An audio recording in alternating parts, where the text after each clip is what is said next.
Okay. The wire gets fed in under this piece of angle and ends up under there. Then the cutter, a little difficult with one hand, there is a handle up top and it makes the cutter go up and down. Now you can see that. Oops. And cutter going up, cutter coming down. The piece of angle, I tighten it up top here, and it sits down on top of the wire just to help it as a guide. This is going to be the worst video ever, but... And...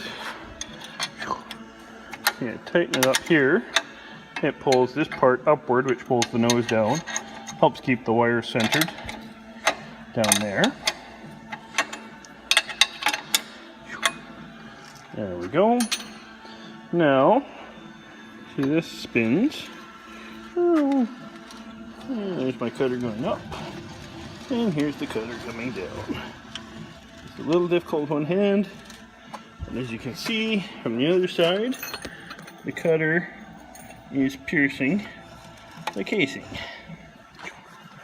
Now, the handle here, you spin the handle, and let's see if I got the cutter deep enough. Not quite deep enough. So see, oops.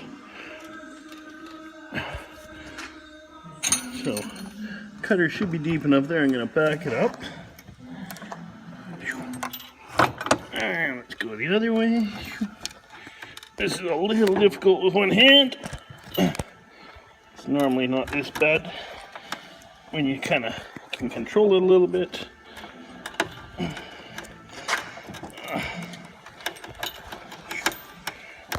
And this wire is very plasticky and the casing is very stiff, so it's not a great example. Oh.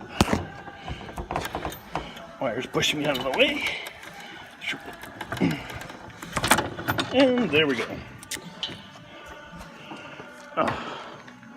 As you can see, the casing is, that's the back side where those two spider gears in the bottom there, and that's kind of what drives it through. Here. See, you spin the handle out here, it makes the gears go there, and the cutter just goes along for the ride.